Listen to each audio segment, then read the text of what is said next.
So I want to get started talking about Luke and just going through some of the background information before we get into our deep dive of kind of going through verse by verse of what we're actually looking at in the text. So obviously the first thing we need to talk about, like we do with all of our texts, is the author. It's important to remember, like we've said with all the others, with Matthew and Mark so far, the gospel is technically anonymous, right? It's not actually named who the author is in the way that you think of Paul writing his own name at the beginning and end of a letter. We don't know who actually wrote it. And so we do the same thing we always do. We come up with, looking through the text to figure out who we think might be talking, coming up with a profile for that person. And then we translate that to which characters do we see in the text or in Acts or anywhere else in early church history who might fit the profile that we've created. Early church history tells us that it is Luke, that he's a physician, and that he's a companion of Paul. Now, if you read through Luke and Acts, that identity might come into question, depending on how you're reading the text and what you're getting out of it. A lot of scholars now will point to several things. One, there's no clear evidence that the author of the text has any medical knowledge, at least any more than a normal person at the time. There's no indication that that's the case. We know in Acts that there is a companion of Paul who comes in later who is a doctor, and he's named Luke. But we don't know that this is the same guy as the one that's writing this text. We just don't know. More scholars now might also push this further to say the profile that you get of Paul in the book of Acts is different than the self-description of Paul we get in, say, Romans or Galatians. And that the presentation of Paul and his coming to Jesus and the way that he interacts with the gospel seems different in Acts and in Paul's own writings. And if it were a companion of his recording his testimony, then it would appear more aligned. You can take that however you like. Most of us would probably balk at the idea of contradictions in Paul's biography or anything like that. And so scholars question a lot of this sort of stuff.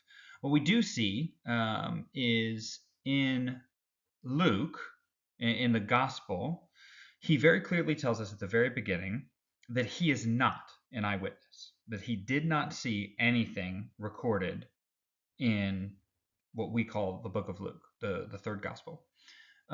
He tells us that he is gathering materials, he's gathering sources, and presenting a reliable account, but that he did not eyewitness and witness any of these things himself. Now, when you get into Acts, it's the same sort of thing at the beginning, but I think most of you know, by the end of Acts, I think in the 20s, the author shifts into first person. It stops talking about the disciples, they did these things, and it starts talking about the disciples, we did these things. So at some point, the author of the text, or the source that he's using, was an eyewitness. And this leads credence to the idea that it is a companion of Paul, who at some point in Acts actually joins the movement and is participating in the stuff. And then at some later point, he goes through and interviews other people and gathers other sources and then produces his gospel. But once he gets to the part where it's his own recollection, he slips into first person. We did these things. That's certainly possible. Any of these issues related to the church tradition of it being Luke, they're up for debate, and I don't think that it really impacts our understanding of inerrancy or infallibility, because the text does not claim to be written by Luke. So questioning if it's really written by Luke doesn't really throw a wrench in those inerrancy things.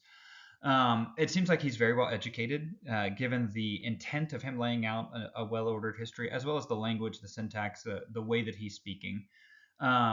He seems well educated, and he seems, like I said, slightly removed from the origins that you see in Matthew. If you think of Matthew as a disciple, he's an eyewitness to a lot of the things that he's writing about. Luke is not, and doesn't claim to be. The church tradition would tell us that Mark records Peter's account of the gospel and Luke records Paul's account of the gospel. I don't know that I like that kind of simple, clear-cut explanation, because Paul is not an eyewitness either to anything that happens in the Gospels. He's just not a character. He doesn't pop up in Luke at all. He pops up in Acts 8. And so I just don't really like that accounting of it, as Luke is recording Paul's presentation of the gospel. We have Paul's presentation of the gospel. It's Romans, right? He writes Romans for people who he hasn't encountered before, and he wants to clarify what true gospel belief is, and he writes Romans. And so I don't know that it's fair to say that this is Paul's version of a biography of Jesus. I don't really like that.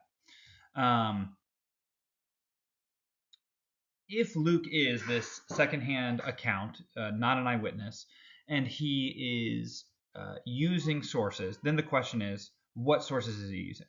And I think we've talked about this several times in different versions, but we know, or at least the prevailing theory, most scholars, I mean, the overwhelming majority of scholars now would say Mark is a source for Luke, that Mark is written for us first, and Luke has access to the text. Not just that he's heard Mark's version of it, but that he has a written copy in front of him that he can quote verbatim, that he can use word for word to retell his own story. Depending on your view or our class's view on the synoptic problem that we talked about weeks and weeks ago, the other source would either be Q, which is a saying source that exists outside of our Bible that has been lost to history, but is used by both Matthew and Luke.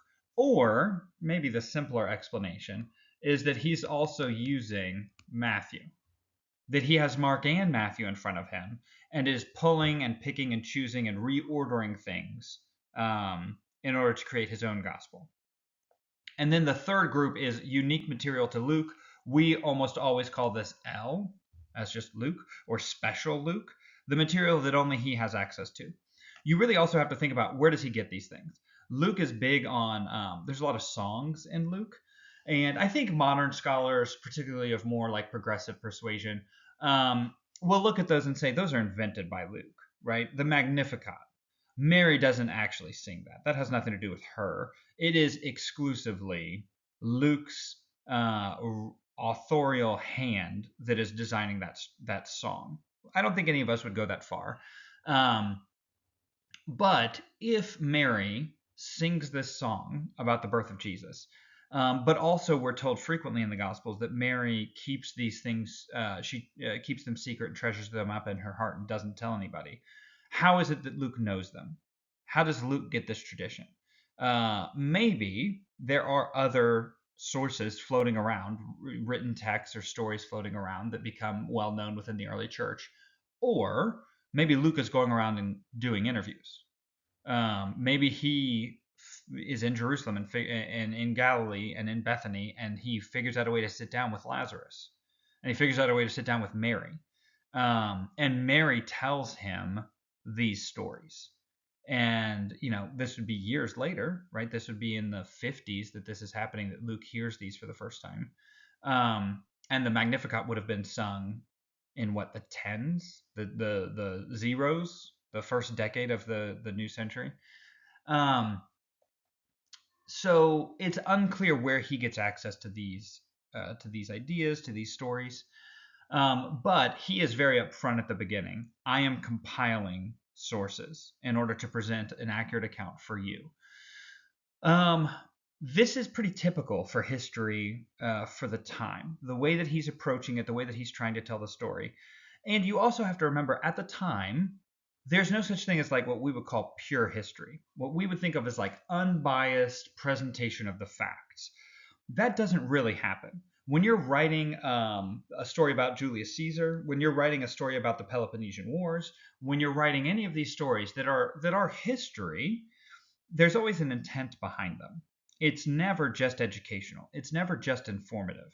It is supposed to be formative, not informative. It's supposed to form in you, the audience, some virtue. Right? So you don't read about Julius Caesar for the sake of Julius Caesar. You read about it to read how you can become more like Julius Caesar, or how you can avoid the failures of Julius Caesar. You read about the Peloponnesian Wars, yes, to learn the facts about it, but it's crafted in a way to help you understand what's happening in a way that helps change who you are or how you identify yourself. And Luke is doing this very clearly in the way that he's presenting the text, in the way that he's telling stories and leaving out stories. He is trying to get you, the audience, to feel and think certain things.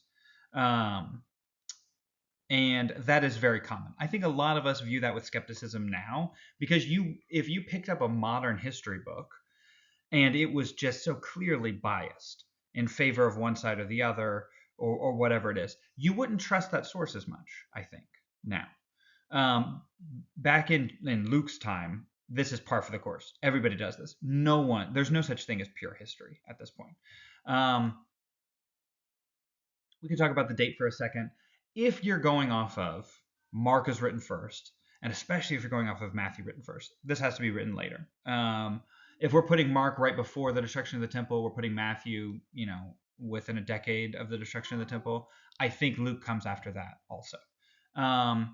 So, I think the earliest scholars will date Luke before the destruction of the temple. I don't really buy that. That seems far too early for me, for Mark and Matthew both to have been written already, and the temple destroyed in 70 and Luke's written in 65. I think that's far too early.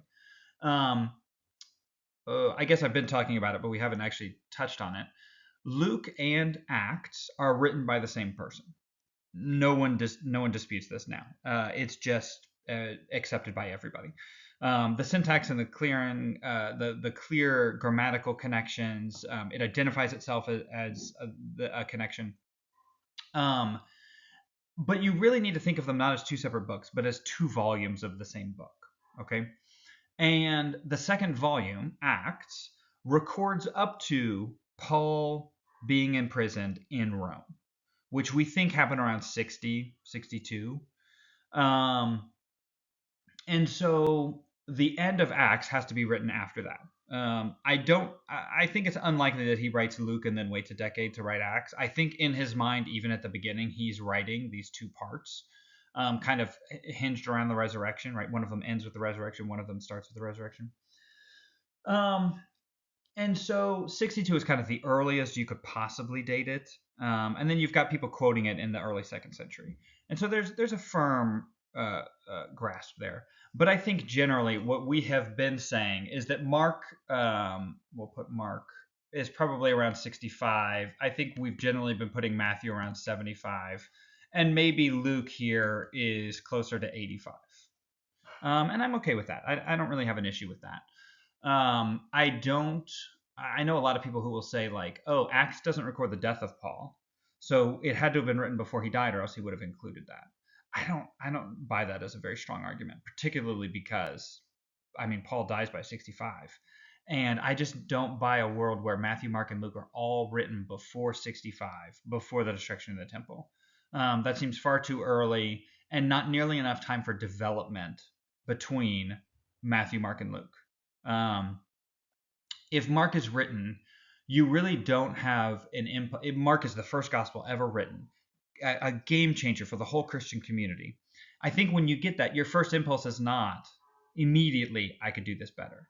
You probably let it sit for a while and read it and let it shape the community. And then after a while, you start to see, oh, there are parts of the story that are missing, parts of the story that he left out.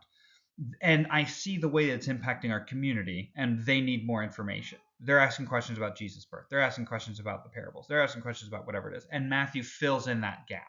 And then Luke does the same thing when he starts to see ways that Matthew has fallen short in one way or the other. Particularly, I would guess, if I'm painting the picture myself, Matthew is very inclusive for Jews and very focused on fulfilling the Old Testament. I imagine that within 10 years of that being written, Gentile converts to Christianity start to feel a little left out and start to say, well, we've got these two gospels, and I just don't really connect with them. I just don't really feel like God sent Jesus for me. I feel like very much an outsider watching these other people participate. And maybe Luke is saying, oh no, I know all these stories, and I've spent time with Paul, and I know that it's intended for you too. So I'm going to write a text that shows not just that Jesus is interested in reaching out to his Jewish family, right, his brothers and sisters under Israel, but also that God is displaying his love for all of these people on the margins of society, the shepherds and the widows and the orphans and the women who are barren, and all of these people kind of on the outside. Luke sets the stage for that, and Acts really delivers it, where Acts is really emphasizing that the gospel has spread to outside people, outside of Jerusalem. And I just don't think that happens immediately. I don't think that development in idea happens where Matthew, Mark, and Luke are all written within 5 years of each other. I just don't really buy that. The audience is also very interesting for Luke. Luke names his audience. He names Theophilus, if I could spell it, Theophilus. And I think most of you know this is Philo, right? Lover of God. And there's debate about if this means like one who is loved by God or one who loves God. Either way, church tradition would tell us this is like Luke's patron, right? So this is a well-financed person who is paying Luke and saying, I'll give you this amount of money and I'll give you a house and whatever access I can and whatever food I can, so that you don't have to worry about going and raising crops to make money to feed yourself. I want you to focus on this academic pursuit of collecting and compiling sources and presenting to me an accurate account. And Theophilus is paying for all of this. That's viable. That's certainly exactly how the patronage system works. I'll write this here. Patrons operate in a patronage system. So that is how the system works, where wealthy people will hire people to do these sorts of tasks for them. But there's also this idea of Theophilus means one who loves God. A very popular opinion now is that this is Luke's ideal reader, that he's not writing to a person named Theophilus. That might be a little too on the nose. Instead, you should read it as Luke is writing this for you if you love God, right? One who loves God properly will want to know the things that Luke is trying to tell you. And that Luke is just naming this idealized audience, this idealized reader as Theophilus, lover of God. I don't have an issue either way. I don't have any evidence historically that Theophilus existed or didn't exist. Either one of those kind of historical reconstructions works pretty well with the text. And for me personally, I don't have any issue with like, oh, if Theophilus isn't a real person, then the Bible's not true. No, I don't think so. I think it's very common to have an idealized audience that you name. I think that's pretty common in the Old and New Testament, and I don't really see an issue with that. That's very common within the ancient world also. And so if it is, then Luke is intending for the primary audience in his mind is you, right? It's you. When you love God, you will accept the things that Luke is teaching you, and I don't mind that. Apart from this like Theophilus issue, it's clear, I think, that he is writing for Gentiles. He has to explain Jewish rites and Jewish rituals and the stuff that they're doing. And it seems well written and well structured in a way that a Gentile audience would understand and accept. Now, I don't think it is an apologetic document. I don't think it's a missional document. I don't think Luke is writing this intending to convert people into Christianity. I think he's writing it for Gentile converts who are already participating in Christianity, and giving them information and also formation, helping them to change into the image of Christ. I think that's his intent with the audience. That's kind of what I think the purpose is that he is describing the gospel in a way that includes you as a Gentile in the picture of Jesus and his love on display in the gospel. I don't know that I have much more to say about the purpose. And we talked about there being 2 volumes, about how you really need to read them together. I'm actually really surprised that this class is not designed with a section on Acts specifically. Given where we're at, we just don't have time to go through verse by verse and read through Acts. But I think I've got another slide with this. Yeah. Um, this is kind of like showing you the intros and what they're talking about. You can see that they're both written to Theophilus. And there's really no reason to think that they're not written by the same person. There's no evidence. I don't know that anybody that argues this. If you recall from way earlier in the class, we talked about the Gospels being bioi, which we called or bios, like an ancient biography, a biography that tells you information about a person in order to help you emulate that person.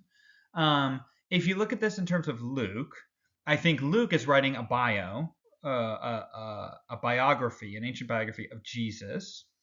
But then the question is, what is he doing in Acts, right? Because Jesus very quickly drops out. The way that I understand it, that I find very helpful for seeing the differences in Luke and Acts, but also the similarities, I think Luke is writing a bio about Jesus, and I think Acts is writing a bio of the Holy Spirit. I think another interpretation people often offer is that he's writing a bio of the church, which is probably fair. I think these are probably closely situated. They're reflective of each other enough in Acts that you could use them interchangeably, right? The church doesn't exist without the Holy Spirit, and the Holy Spirit's function is to form the church. You see this a lot with like the gifts that happen in Acts, so like speaking in tongues, for instance. In Acts, there's always this question of who's included in this new community that Jesus has formed. At first, it's just the Jews, and they are baptized in the Holy Spirit and they speak in tongues. The evidence that they are part of the community is that they speak in tongues. But then in later chapters, Peter gets this vision and he's told to go and preach to Cornelius. And what happens to Cornelius? He's a Gentile, but he speaks in tongues. And for Peter, that is the clear sign that the gospel is for Cornelius, that he has a genuine conversion, because the Holy Spirit is testifying through the tongues that Cornelius got saved. And you see the gospel expand throughout Acts. And anytime it reaches a new community or a new group of people, the gift of tongues is part of it as the external proof that those people are in. So Samaritans get saved and they speak in tongues. Gentiles get saved and they speak in tongues. By the end of Acts, it's like black magic blood witches get saved and they speak in tongues. To prove that it's not just what we saw in Luke, the gospel for the Jews, but that the gospel has expanded. And the same gospel, it's not a separate thing for the Gentiles, the same blessings that come through the Holy Spirit are now given to all of these other people to expand the gospel. The way that Matthew talks about it is, Jerusalem, Judea, Samaria, and the ends of the world. And you really see this play out in Acts. I really like this distinction of looking at a biography of Jesus or a biography of the Holy Spirit or the church to help you realize Peter's not the main character in Acts. Paul is not the main character in Acts. The main character in Acts is the Holy Spirit. In the same way that in the Gospels, the main character is Jesus. He's driving the plot. The Holy Spirit is driving the plot in Acts. I think I've got one more slide. At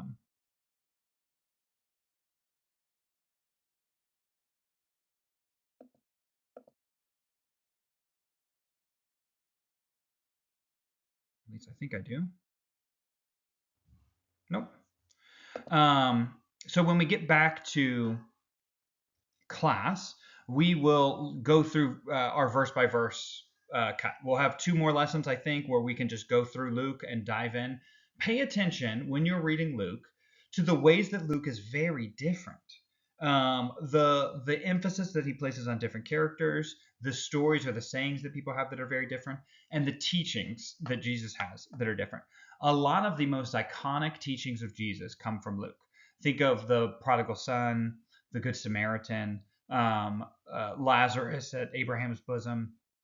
Those stories are iconic and they're pervasive in our society, and they come from Luke.